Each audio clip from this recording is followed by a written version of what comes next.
The NFL and college football season is in full swing, and BetOnline has you covered with the best odds, biggest promotions, and live in-game betting on all your favorite teams, including the NBA and the NHL. Head to BetOnline today to stay updated on all the action. BetOnline, the game starts here.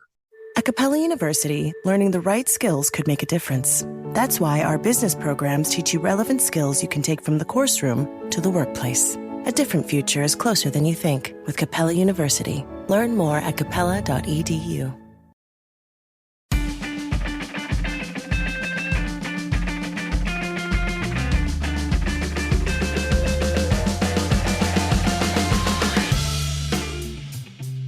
Welcome to the Media Roundtable Special Edition, where we dive into the secrets of the craft and provide our perspective on industry topics in service of marketers responsible for the success of their audio program, the Chief Audio Officers. I'm your host, Giles Martin, EVP of Strategy and Insights at Oxford Road. Today we're diving into The Sound of Growth, a new case study from Oxford Road on how audio fuels branded search. We're going to be looking at how audio, podcast streaming, and radio impacts consumer behavior, and specifically how it impacts their searching for brands online. What we're finding with the analysis that we're presenting today is audio investment is driving almost around 20% of clients' branded search traffic. And that's based on hundreds of millions of dollars of spend across clients who've been running campaigns in audio for sometimes years at a time. We're looking collectively at over 30 years worth of media spending here. So we're looking at not just the immediate effects of search as well. We're also looking at some of the delayed impacts, some of the lag impacts, the value of consistent investment in audio channels and how that benefits brand search, and strategies for optimizing diminishing returns. And this, I think, can help us and our clients and our chief audio officers out there, bridge gaps in attribution, improve their thinking about brand awareness and flighting, and also, looking at the full funnel obviously is increasingly important to so many clients and marketers out there. So we're offering a lot of actionable steps today. We hope that will help clients and audio prospects harness its underestimated power. So I'm delighted to say today I'm joined by Tucker Peleuses, who is the VP of Strategy at Veritone One. Welcome, Tucker. It's great to have you here. Thanks. It's great to be here too. And many of our listeners may know, obviously, Oxford Road and Veritone One in the process of a merger. And it's the first time that I have been joined by Tucker on the MRT. And so we're really looking forward to hearing some of the Veritone perspective today. And then also a trusted, familiar voice on the show, James Ingrassia, EVP, Head of Client Services at Oxford Road. Hi, glad to be here. Thank you, James. Thank you, Tucker, for joining the Media Roundtable. So let's get into it today. First of all, we're going to look at the immediate effects of audio on branded search. And the summary here really is that we see very consistently audio having a very clear, measurable impact on search volume. And for the slightly more, statistically minded, what we're really looking at here is correlations between audio spend and branded search volume, as given by Google Trends. We looked at different potential sources of search volume, but we've used Google Trends in the end to provide that apples to apples consistently across all of the clients that we've looked at. And as many of you will know, correlation is not causality, but what we see here is such regular, consistent relationships that it really, I think, gives us a lot of confidence presenting to our clients and presenting to the market to show how, audio really is producing these consistent correlations and these consistent impacts with search volume. And one of the main clients, you'll have a white paper that you will all be able to download soon after this episode, but we're presenting some data which just shows a chart of the spends going up and down in various weeks, and then very, very clear movement in search volume. As spend goes up, search volume goes up, spend pulls back, search volume pulls back. And I think one of the key things to mention here is we've looked at 10 clients initially for this initial report, and 8 out of the 10 clients show very clear, very strong correlations between their spend and their search volume. all of the clients, except for two, have a statistical significance at practically the 99% level or more, and many of them are many more than that. And so I think intuitively, and then just from our experience, James, Tucker, and I, we all know that this is a real factor in the market. Our clients know this is one of the reasons why they spend on audio. James, Tucker, any sort of broad context that you would bring to bear to this conversation before we get a little bit more deeply into some of the nuances and some of the more of the meat of this conversation? Yeah, I'm first too, for those listening along or watching along. If you want to see some of these graphs we're talking about, you can go download the report at oxfordroad.com/sound of growth, all one word, oxfordroad.com/sound of growth. But when you see the data, I mean, the data kind of speaks for itself when you see the correlation of audio investment and branded search results. And just speaking on behalf of some of the clients that we work with on the Oxford Road side, over the last few years, we absolutely see this as something that's really important because we've had a few instances, whether it was someone who went dark for 2 months and then their performance actually stayed consistent during that period because people were still remembering hearing the podcast and searching it up and going. But really more directly, we started doing some tests with some survey. How'd you hear about us surveys, adding a second layer to it when someone chose audio as one of the sub-channels, like where to hear about us. You could pick social, YouTube, Facebook, podcast, radio. If you chose podcast or radio, we worked with a few clients to get a second layer or a second question to pop up where you can auto-fill and auto-populate an answer to indicate exactly which show or which network or which streaming service you heard the ad on. And that really was a data point that plays into this case study here, because we saw over half of the people who indicated that they heard the client on an audio channel came in through search. So, for just using round numbers, if we had 100 people in 1 week taking a survey saying audio, 50 of them came in through Google or Bing or whatever search engine it was, which is just a testament of why you need multi-touch attributions here. Because if you're just relying on final touch, you're going to give that to search. If you're relying on survey, you're just going to give that to audio. But you kind of everyone kind of helps each other, raise all ships, or whatever that saying is. But yes, so that's kind of what we're seeing on a very top level there with Tucker. I'm curious to know what you've seen on your side.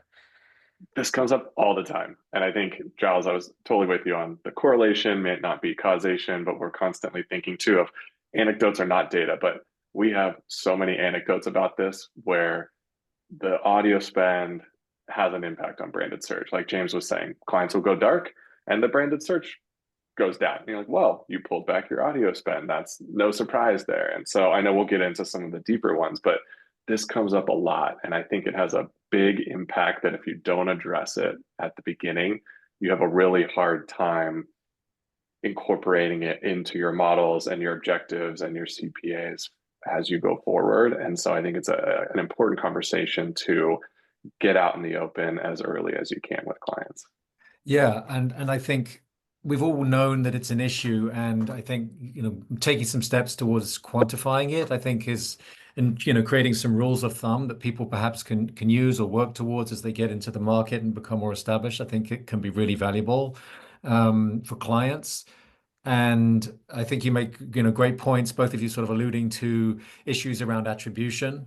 Because, again, if you're looking perhaps at, URL usage or promo code usage, you're going to miss all of that search volume, or that search volume, it may have a pixel that shows an audio touch, but it may have a social touch or a Google touch, if it's coming through search to your website. So the credit could be exclusively taken by Google in those types of cases. So there are many implications for attribution here, which are, I think, very important for clients. So I think the next thing for us to move on to, so we see that strong correlation between search and audio spend, the majority of cases. And I think one of the things that's really interesting here is we see those correlations get stronger and stronger as clients have more and more history with audio, whether you look at that in terms of the historical spend that they've had, or whether you look at it along the lines of the total number of weeks that they have been in the market. And so for clients that have a year or even a year and a half, like under 2 years worth of audio investment, those correlations tend to be weaker. But once you get to 2 years or more of audio investment, you see markedly stronger relationships between audio and search. And once you get to more than 3 years, you start to see really, really strong correlations. They actually weaken a little bit towards the very end as you get towards 4 or 5 years plus. And our hypothesis for that is that as clients have spent more and more on audio, they typically are spending more and more on other channels as well. And so the ability of audio to sort of stand out as a driver of those correlations on its own can diminish a bit over time. But I think that this is a really important point, because we've talked about attribution, we've talked about setting expectations right at the start, Tucker. And I think that that's really important, because you may have a brand that's new to audio, and we were talking with a brand from New York, James, when we were last there, who had been investing in audio really for the first time. And they'd been in for a quarter, and the results were decent, but not very, very persuasive. And so then they took some time off, and then they went back in later in the year for another quarter, and invested again. And again, the results were okay, but they were looking for some additional signals, inevitably, to sort of help understand, how performance really is working. And they're looking at click-through rates in other channels, for example. They're looking at overall site traffic, but they're also looking for search volume and at the survey as well. They were using a survey-based method as well as a pixel to see how many people are saying, "I heard about you on audio." And some of these methodologies, they take time to build up. And I think that sometimes clients don't have realistic expectations around what audio can do in terms of the time scale that it operates in. Because when you really see those strong correlations build after 2, 3, 4 years plus of audio investment, it's because people have become accustomed to hearing your brand. The frequency has gradually built. And when they're working through their mental consideration set and they're finally in the market for a specific product or one of your products, that's when your brand starts to come to mind, and that's where that branded search comes into play. And if they get 1 or 2 ad exposures over an 8-week test or a 12-week test, that doesn't necessarily mean that you've won the battle for mind share that's sort of going on in their brains, that has been is the result of, in many cases, hundreds and hundreds of millions of pounds of advertising spending. So this is something that requires, or seems to require, investment. It seems to take time. And I think that is a really valuable piece of data that clients can take back to their managers or to their C-suite to show how this type of investment, like many advertising investments, it is an investment that pays back over time. Although it can pay back at the bottom of the funnel immediately as well, as we know. Any sort of reflections or comments on that in terms of experience? I know you've both been in it for a while with various clients. I would probably say for our clients who are new to audio and testing it for the first time, this is something we always like to hammer home with that, because if you're brand new to audio and you are coming in, you heard that it works, or you're listening to your favorite podcast and you kind of want to be a part of it, you hear all the ads on it and you want your brand in there, you're not going to see results like in week 1 to where you need to be, because it's just not how the industry works, especially if you're buying baked in ads on podcast on that end. Because, I always use the example of asking our points of contact at our clients when it comes down to like listening to their favorite podcast. Do they listen the day it drops? And most of the time it's no. They accumulate a few, they listen when they can on the commute or on a run or whatever it is. And so if you have a major drop happening on a Thursday or Friday in a week and you spent a lot for that drop, you're not going to see the in-week spend correlation. But what you will see over time is people starting to attribute that, whether it's from a survey or a pixel, and that'll all come through. But most of the time, people, and it's just human nature, you can ask kind of anyone listening right now who's listening to this podcast, are you listening to this podcast with your phone open on a URL ready to go to a website? No, you're probably driving or walking or working, and then you'll remember something we may say, and you may go look for it later or search for it later. It's just human nature of how this all works. So podcast definitely has a lag time to show its true performance. I think one of the stats I've seen recently is 70% of your performance will come within 14 days of an airing on a podcast. And you have to remember, most people are probably not going to remember a URL. We did a whole white paper on that about how vanity URLs are kind of not the best benchmark for immediate performance, but people will go look and search for your product. And you have to be very cognizant of that and watch those trends when you have an audio campaign running, because if you see your branded search go up, it's probably not just from you spending more on Google or just those factors. It's most likely a correlation between podcasts, which we do show some great visuals in this white paper. Absolutely, to all of that. I think there's a couple key things I think, Giles, you mentioned, like, you have an investment into audio, you start to see that build over time. A lot of people who are coming into the space for the first time are thinking about dipping their toe in. And so they're starting with maybe the minimum spend to get a read and expecting a huge impact from it. And I just don't think that that's the right expectation to have for it. You need to let this medium build. For what James was saying is totally true of, like, you're going to maybe hear this, you're on a second screen, you're not really thinking about it, you're not going to remember a URL. There are a bunch of things that make the channel great, but then there are also things that make it, that work against it. And so you need to give that listener time to sort through some of those things that are pulling them away from being able to activate through your means of tracking them on last touch. And so the ability to kind of let the channel build over time, you'll start to see that performance. And I think that comes into goal settings. I know that in here it's talking about, like, the value of, you're spending $1 in audio and you're getting a positive impact on another channel's dollar. So we've had conversations with clients to try and factor that in, where, you know, that New York client you mentioned, that audio just might have been like chugging along, not the greatest results. When we started looking at the branded search impact, you know, maybe the branded search got 20% more efficient when we started our podcast campaign. We've gone back to that CMO and said, well, maybe we should increase our podcast allowable CPA 15 or 20% to account for that. And next thing we know, podcast is now, quote, working, and we're hitting goal, and more placements are building. And next thing we know, the audio's investment is increased because we're hitting more goals with more placements, that then circles back and even further positively impacts branded search. So you start to see this. We talk about 360 campaigns a lot, but it's usually 360, and that is just the sum of 12 parts, even driving 30% of it. But this is an opportunity to really find synergies between channels, and they both can grow simultaneously. Yeah. That would be a really interesting sort of next step for this project, potentially, is to look at, you know, some of your additional data that you guys bring to the table, and perhaps like look at how audio and YouTube, you know, work in synergy, and can we identify, you know, even greater impacts there, or even, you know, audio and video together. I think this is really important as well. It's worth mentioning, because a lot of clients come to us having invested lots of money in search.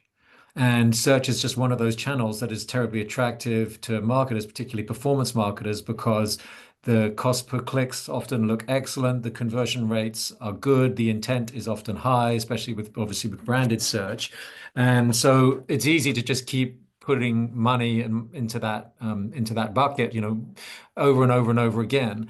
But consistently, what we hear over and over again is that can stymie growth. Ultimately, you can start to see growth plateau, and you're not necessarily reaching people who may need to be informed about you in the first place, or may not be, you know, in the market even for your product, or may not even know about the market for your product. You know, with a lot of these new digital brands, disruptive brands, you know, many of them are creating new markets, and the audio spend is just a really excellent complement to that, you know, lower funnel harvesting, you know, dollar that the search dollars are the role that the search dollars are playing.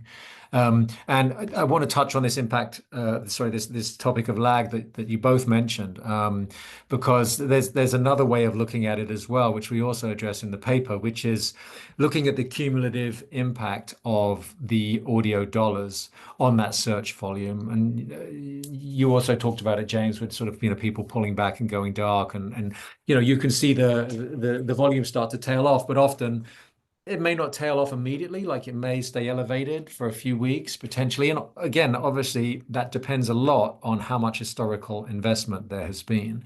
But so far, we've been talking about an increase in audio spend in a given week and an increase in search in that week. But actually, we see that you can look at subsequent weeks search activity, or you can look at multiple weeks of audio spending, and you will still see correlations consistently, depending on which way you look at it. But you generally will see different correlations regardless. So one of the things that we looked at was if you're aggregating the spend of the last 2 weeks, the last 3 weeks, the last 4 weeks of audio spend, does that still drive or show correlations between search volumes? And that absolutely does. And one of the things that we see in there is for B2B brands that tend to have longer consideration cycles and more of a considered purchase, those lagged effects seem to last longer, and the search volume will stay elevated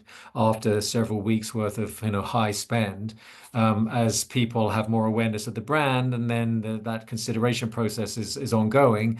People will be searching for a few weeks afterwards, whereas for business to consumer B2C type brands, it tends to decay a little bit more quickly. We tend to see more of a higher response to, or a higher search response in the sort of week or two following spend.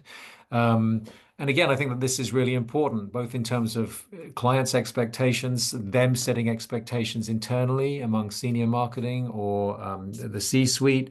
And it's also important just for media planning, for flighting, for tactics. If you've got quarterly goals and audio or offline is an important channel for driving the overall portfolio and driving the volume. If you're getting to 10, 11, 12 weeks into the quarter and you're looking to try and turn on the gas in order to hit your quarterly goals, like, you may well have left it too late already by that point. Like, there's a big opportunity to make a difference, week 9, week 10, week 11 in the quarter, that by adjusting your flighting and increasing your spend, like, that can benefit you, for a month or more into the rest of the quarter. So I think that that's just important insights for marketers as they consider that. Any comments or reflections on that, guys? Have you seen that? Two on those. One of them being the point about the diminishing returns for B2C. I think the hypothesis is right that it drives maybe faster conversion. I also wonder if there's a sense of, like, when we think about the endorsement audio space, the first couple times you hear them, you remember somebody, your host talking about them, and you go to search. But after 3 or 4 touch points, maybe you're on for 4 weeks in a row.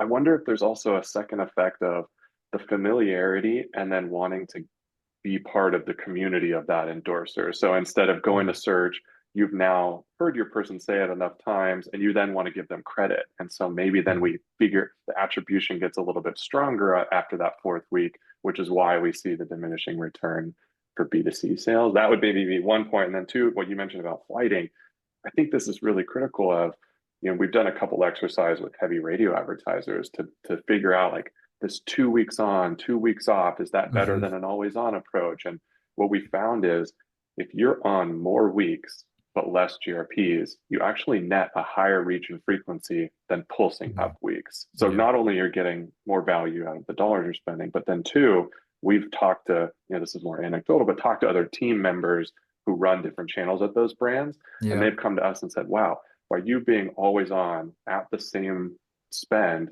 you've created this foundation for us to build on top of, instead of, it's really hard to go when we're 2 weeks on, 2 weeks off, and we pulse our spend back and forth. That throws other channels into a little bit of a swirl. And so you can think about the 360 approach, like, we have a foundation, they can build on top of that, and then everybody starts to kind of get more out of both of their dollars spent. Yeah. And I think I can also, I mean, to your point too, Tucker, we had a client at one of our chief audio officer events in New York who made a comment, and they were with a global brand. They said that whenever they go dark on a channel for more than 5 weeks, they basically have to start over again on consideration and all that. So flighting is important, but same thing with just being always on at a lower GRP level is always important on the radio side. When it comes to our clients with D2C and B2B, I'd probably have to agree. I see that our D2C clients, they see a little bit more instant success, or maybe there's more correlation with timeliness there.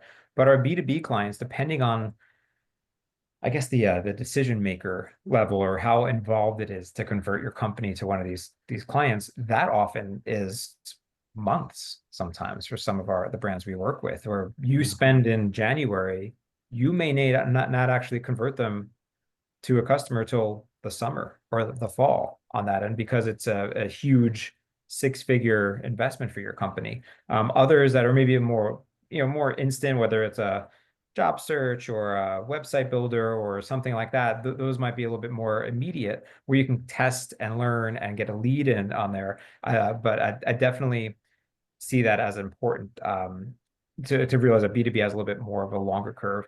And I think decision maker is also something to consider there, because how many times is there maybe a department head or someone who hears a podcast, and instead of going to the site themselves, they may send a note to their team like, hey team, can you look into this product? I heard it on a podcast.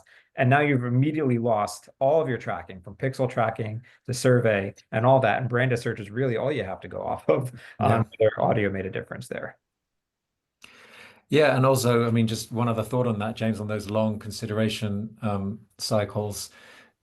You are only really accounting for that initial action with your attribution and that initial search potentially. And if your team is all involved in the consideration process, and let's say that process lasts 3 months, think how many more audio exposures that people on that team may have if we're in, leading B2B podcasts, and the type of sort of halo, and it's not a word that I love in marketing, because I think it gets a bit fluffy and it can be used quite ambiguously. But these trusted podcasts, trusted brands, trusted entrepreneurs who've been successful talking about your brand as your team is going through this consideration process, like that's only going to help even more above and beyond what drove the initial search or the initial response. And obviously there may be subsequent searching as well, which is sort of what we're seeing with our data. So we saw a huge impact of that in 2020 when brands pulled back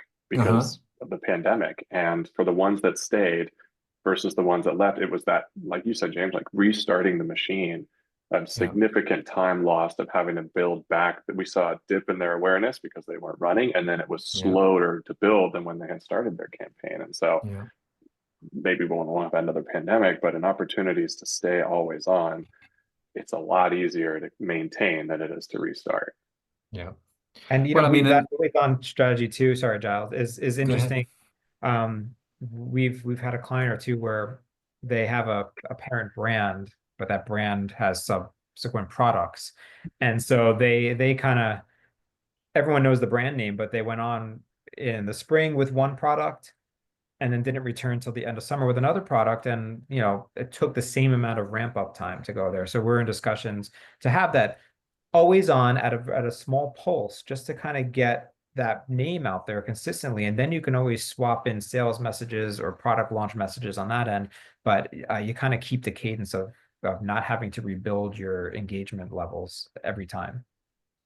Yeah, and perhaps we'll circle up on this again a bit at the end when we sort of talk about search generally and sort of the role of audio generally for brands. That always on phenomenon, I think, is increasingly accepted and supported by data in the sort of broader marketing sort of universe. And it's a very important point. And I really like what you're saying, Tucker, about, the extra reach that's generated by, being consistently there, even if you're at a slightly lower investment levels, because you're reaching new people who are coming in and listening to different shows at different times, whereas otherwise you'd be having probably more repetition of existing users who are listening in a given moment in time. So if we have time for that, we definitely can circle back on that. One of you mentioned diminishing returns. Obviously, it can be connected to lag in the sense of sort of a decay in response after the initial weeks spike or peak. But we did observe diminishing return patterns in the data for a lot of our clients, where it's really very clear, like with lower levels of audio investment. And this is for clients typically who have been in audio for several years, but where they have been lower in their spend, whether that's earlier in their journey in audio or weeks where they've been pulling back, the search volume tends to be significantly lower, and it ramps up quickly as they start spending more. And then once the spend reaches a certain amount of weekly volume or monthly volume, it does start to plateau at a certain level. And obviously you have outlying weeks, you have, really, really high weeks and unexpectedly low weeks sometimes. The particular client that we chose to spotlight in the white paper here, you start to see much more limited growth in search once you get above, say, 800 to a million, 800,000 to $1 million monthly. And that's just for this particular client. Obviously, the patterns vary for different clients, but I think it was just important to highlight that in the report, simply because I think intuitively, given our experience and also for marketers generally, I think we expect to see diminishing returns. Like, you can't just keep spending and keep expecting more and more search volume, on a linear basis. Obviously, it depends on market conditions and seasonality and the appeal of the product and the audience and all that type of thing. But we know that typically there's a response curve in terms of whatever it is you're measuring, whether it's revenue, sales, traffic, those types of things. So it felt validating, frankly, I think, looking at the data as a team to see those types of patterns. And, we've showcased some of that here as well. And I think too, Giles, you bring up a really good point that the client we use in the white paper, one of those charts, $800 to $1 million a month is a very healthy audio budget to have as well. But I do think for those who are just testing into the medium, want to kind of hammer home that you don't want to just use branded search as your only metric there, because most likely if you're only coming in with $75,000 a month or $100,000 a month in podcast spend or even streaming, you're probably not going to see too much of a lift in branded search on that end, which is why we rely on the pixels and the added second layer of the survey on there to help tell the story. Yeah. Depending on how you're buying, though, if you're buying 5 radio markets and you're spending all that in those markets, you could definitely see some lift from your baseline search. But I do just want to note that to test into audio properly, you do need to take a chance. And I always kind of tell some clients, like, it's like swimming past the breakers in the ocean. Like, you get to toss back and forth a lot, but once you kind of get to a spend level, it's smooth sailing past the waves there, and you don't have to deal with too much turbulence in that regard. So it's something we want to see, but you're not probably going to see a big branded search jump from a $50,000 podcast campaign in a month. Yeah, I think you hit on a really good point of thinking about what you want out of the channel. There's things that the channel can do. There's things that you want out of it. There's things that you think it should do. You might come thinking it's a CPA driver, and we're finding here that there's an impact on branded search. Maybe you hit, your cruising altitude or diminishing returns at, $1 million a month in spend, but then you look at, okay, well, over time, what is this doing to awareness? And so I think it's important to think about what's your primary metric that you want out of the channel, but know that there's these secondary things that it's going to do for you, and try and factor that in to your overall kind of like performance of what you think. I really liked in the paper that's like, it's performing or it's not by a CPA, but there's so much that can go into an actual performance of it. I really like that part, that there's more than just your primary. Oh, I was going to say, we're just dealing with another instance where we had a client come in and they had a brand budget and a performance budget to go there. And it was really interesting because it's tough in the audio world to kind of say what's performance and what's brand, because technically it all should be tied back to some kind of performance. But we actually found that the brand budget, which typically was higher reach, non-targeted shows that we bought, performed really well on a performance level. So not only did they just reach a lot of people, the performance was there. So we had a really great discussion with that client to say, all right, let's actually convert these shows to your performers. And now let's go find some new awareness drivers that we're going to kind of do more long-term and actually study the effects on them through some of our partners do offer some brand lift studies and things like that. But it's not all the time you see that.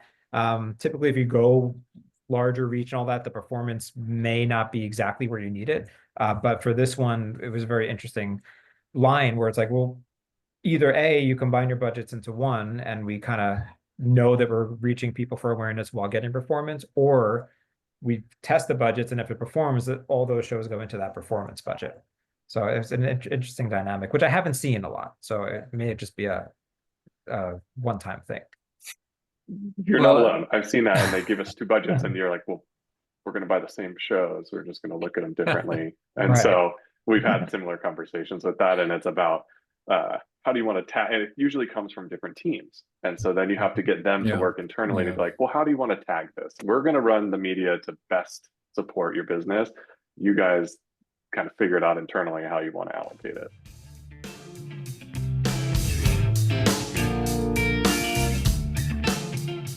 Have you ever heard of any of these companies? Shopify, Bayer, Oracle, Indeed, Masterclass, Babbel, Tommy John, LegalZoom, Constant Contact. We could go on, and we could go on so much further now that we're joining forces with our friends at Veritone One. We have created the world's largest specialist agency in audio and in podcasting. Nobody's ever done anything like this before, and it's an exciting opportunity for everybody involved. What we do at this agency is we offer comprehensive services for brands that are looking to break out and be successful in this space. We call you the chief audio officer because we believe that what you need requires real specialist work. And the way that we approach it includes proprietary methods in media planning and buying, analytics and attribution, insights. We have a proprietary process called audiolytics, which is our trademark method for creative development that allows us to score ads for their persuasiveness. Audio isn't just the work that we do, it truly is our passion, and we aim to elevate this industry to new heights. And that's why we're the leaders in brand safety and suitability, as well as in volume in the space. We try to provide solutions that ensure that your ad buys align your values that you have as a brand with your business metrics that you need to be successful. This stuff is hard, but we're here to make it a little bit easier for you. And if you're a chief audio officer seeking best in market performance at maximum viable scale, please get in touch with us. Do the right thing. Go to oxfordroad.com. And if you're passionate about audio, if you're strategic, if you're relentless, and you're looking for a career change, consider joining our mission as an agent of influence. Send us your resume through our website, oxfordroad.com. We made it really easy to spell. Sign up for our free newsletter, The Influencer, and be sure to mention that you heard about us right here on the Media Roundtable podcast, because attribution is important. Thanks, everybody. So these are such important points, and I think the way I hear it, you guys are both sort of making the same point in different ways, or different variations on the same point. But I think let's just be very crystal clear also with our listeners. First of all, like most of our clients, they're performance clients. We're looking for a cost per acquisition goal, or a cost per lead, or whatever that cost per goal might be, or a ROAS. And in many, many cases, audio does work at the bottom of the funnel to deliver that goal that the client needs, or gets very close to it. But we often don't focus so much on some of these ancillary benefits that audio has, which can be branding benefits, even if it's not necessarily a big show, although it could be if it's very big property. But if you look particularly for podcasts at all of the studies that the industry publishes about brand metrics, recall, favorability, consideration, intent, trust, like all of those metrics are pretty much off the charts relative to almost all other media channels. So the branding benefits can be really, really considerable. And now we're showing the search benefits can be really, really considerable. So, this sort of reinforcing the point that you're making, Tucker, is like, what do we want the channel to do? Yes, we can focus on performance, we can focus on lower funnel, we can focus on acquisition, and yes, we want it to do a great job there and get ideally to 100% of goal, or maybe at least 80% of the way there. But if you're not considering some of the other ways in which the audio channels are working for you, you're probably missing part of the equation here, and you're probably not really doing the channel a true service if you're not thinking about attribution in that pretty holistic way. Absolutely. which is really one of the reasons we've published this report. All right, we are closing up soon. Just a final data point that I wanted to highlight here is we've honed in on 10 clients here, page 8 of the report, and using the correlations that we've got, we've been able to quantify an estimate of how much of the branded search volume we think audio is contributing for each brand. And just think it's an interesting data point to showcase. There's quite a lot of variation in there. I mentioned at the start that there are a couple of clients where we saw low correlations and lower confidence levels. One client had very, very low confidence levels, and then the other one that was a bit of an outlier was sort of maybe 81, 82% confident. And some of those correlations are a little bit weaker. But so you have one or two clients where our estimates for the amount of search volume that audio is driving are pretty low. So let's say less than 10%, even probably less than 5%, definitely in one case. But on the other extreme, we have a client that is generating around 42% of their branded search volume through audio. Now, that may sound implausible to some of you, and I think it's really important always to consider the context, of course. And this was a client that was a relatively young brand with a great product that was really investing heavily in audio before it got into other offline channels. So really no TV spend at that time. And not a huge amount of digital spend either at that time. Like audio really represented a pretty outsized share of their overall acquisition budget compared to most of the clients that we work with. Whereas clients that have a significant amount of TV in the mix or, really, really heavy investment in social, for example, like you would expect audio's share to be smaller. But those are the extremes. I mean, I mentioned at the start that we see almost 20% of search volume in average across the data set that we looked at for this. It's actually 18%. We've got another client here that's around 35%, and then many of the clients are in that sort of 20% range, or 15 to 20%. So it's not an insignificant amount of volume at all. And again, many of these clients, they come to us because they're spending a lot of money in search, but they know that it's not really fueling the growth, and it's actually audio plus search or other channels that are going to drive familiarity and recognition and consideration plus search that is the right strategy. So just wanted to highlight that in the report and also on the podcast here. Any comments from you, gents, before we start to wrap this up? Just one for me on the variance of impact on branded search. Yeah. I think it comes down to two. I mean, you think about what the brand is even named. Like in the late 2010s, we had a lot of fun D2C startups that were coming that, remember when it was fun to just remove vowels from your name? That makes it really hard for someone listening to a podcast to then type something in where it's missing an A or an R or something, or has a U and an X. So we saw a huge impact for those brands that their branded search went way up. So I think that could maybe attribute to some of the variability well. And then I think you made a really good point about, I think about sometimes the dollars they spend in search are capturing, but not necessarily generating the demand. Yeah. And so the audio plus search is a really nice kind of symbiotic relationship that it can work together well instead of spending $2 to compete for the same. I just also wanted to highlight at the end of our report here, we do talk very briefly about Les Binet's work about share of search correlating with market share and particularly changes in search, share of search correlating with subsequent changes in market share. And if you're not familiar with that work, I'd encourage you all to take a look at it. Les is a very well-respected researcher going back to 2007 with Marketing in the Era of Accountability. And one of the great things about the share of search metric is it's easy to get using Google Trends. It's free to get, and it's something that you can track on a regular basis. So for clients who have the right mindset, an appetite to really look at their audio investment in that sort of holistic way across the whole funnel with a longer term view, that's exactly the type of metric that we like to track, and we would really enjoy partnering with more clients on in terms of building that sort of full funnel measurement scorecard. So it just highlights the importance of search. And again, I strongly encourage you to go check out Les Binet's Share of Search paper if you are not familiar with that. Tucker, has that come up at all on the Veritone One side over the last year or so since it's sort of become public? I don't know if it Oh would have. yes, Yeah.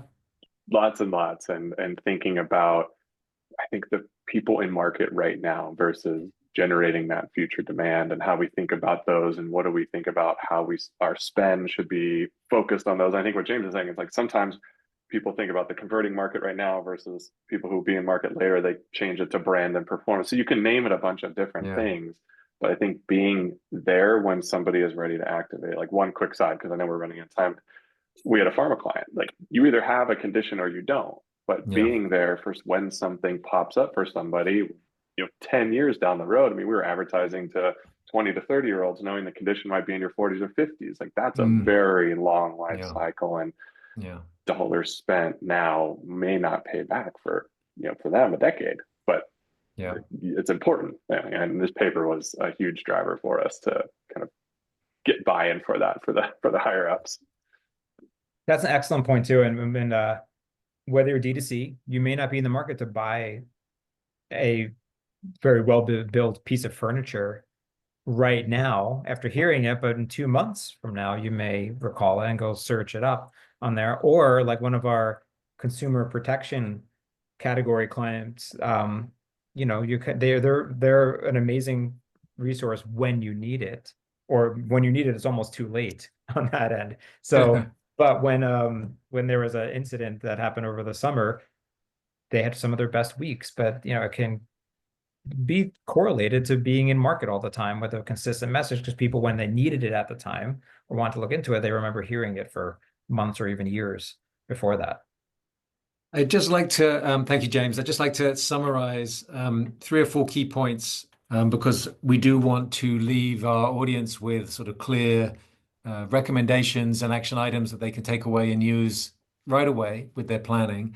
And so 4 points that we would hit here in our conclusion. One is the point about lag effects. So do plan for lag effects when you're putting together your media plans, when you're putting together your quarterly plans, quarterly goals.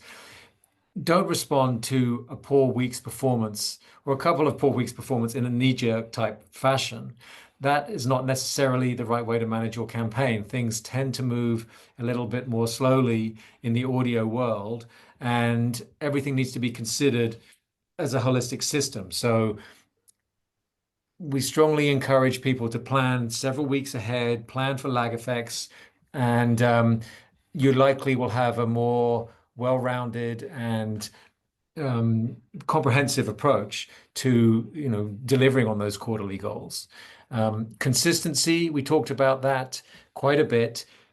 Audio particularly, but I think it's true really of all advertising channels, is something that benefits from consistent in-market presence.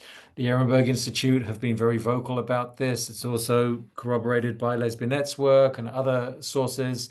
So a consistent in-market presence, that old narrative about going dark and then struggling to get the momentum going again, it's very, very familiar to all of us. I think brands consistently see that. So do be in the market all the time and know that that's going to benefit your brand. Over time, the benefits should increase as people become more familiar with the brand. And we know from this paper, search volume is going to improve over time as people become more familiar, and likely other metrics will as well. Finally, number 3, attribution. We know that audio has significant challenges in attribution. It's really important to consider that not all of your volume is going to be a last touch on a podcast and a visit to your website or a URL or a promo code that's been used. So if your search performance looks too good, well, maybe it is. And do consider how audio may be driving the performance of other channels, and work with your team or your agency to untangle those effects, because it can be done. And optimizing spend levels. We talked a bit about diminishing returns. We've talked about lag. There are ways to optimize your spend depending on what your specific goals are. Again, this comes back to Tucker's point and James's point about all the different ways audio can work and identifying really what you most want it to do. If you want it to drive search volume, for example, we talked about diminishing returns curves and how they're relatively easy to identify. If you want it to drive bottom funnel performance, but search is also a secondary factor, it's perhaps looking at both of those curves in combination. So there are definitely ways to optimize your spend based on the data that we are presenting today. So, gents, thank you so much for your contribution. I wish we had more time because I feel like there's a lot more that we could say about this topic, but I hope that clients, prospects will reach out to us to discuss more because it's a topic that we just passionate about and we will keep learning about. And we are going to be diving into more and more data on this topic, and hopefully we'll have other search-related case studies that we can, or white papers that we can publish. Perhaps even later in 2025. So thanks again to our experts, Tucker and James, for joining me to unpack the study today. Thank you all for listening. We appreciate your attention. This podcast is brought to you by Oxford Road, where we want you to succeed in audio and to use influence for good. As members of the marketing community, we have the power to advance voices that don't just entertain, but edify, to build bridges across differences and preserve fair-minded discussion around the most important topics of our age. If you're a marketer looking to align your brand values with extraordinary business outcomes, reach out to our agency, Oxford Road, by visiting oxfordroad.com and subscribing to our weekly newsletter, The Influencer. We'd love to hear from you. If you have any feedback or suggestions, please don't hesitate to reach out to us at info@mediaroundtable.com. And if you haven't heard about it, I do have to give a plug for Stu's Ad Infinitum. Ad Infinitum is Oxford Road's audio creative focused podcast. And Stu Redwine is our VP of Creative Services. And I'd encourage you all to start at episode 1 if you haven't listened to it, to get a good understanding of what makes audio ads work well, what makes them perform, and how you can make them work better. In each episode, Stu and one of his guests break down real recent audio ads from top audio spenders across podcast, radio, streaming, and even Sirius XM. And they've had some phenomenal guests on the show who are really deep in the audio space or deep in the behavioral economic space, behavioral psychology space, really understanding how the brain makes decisions, how people are influenced often by subconscious motives, and how audio can really resonate with our brains, on all different levels. So very, very interesting content about creative and how we can make the most effective ads possible. So season 2 is underway now. Please listen wherever you get your podcasts. And finally, thanks again to our guests, but also to the team who helped put the show together. That's Caitlin, Haley, Bianca, Kyle, Ezra, Mary Jane, Everett, Neil, and the team at Podcast One. Get well soon, Neil. And as always, influence responsibly.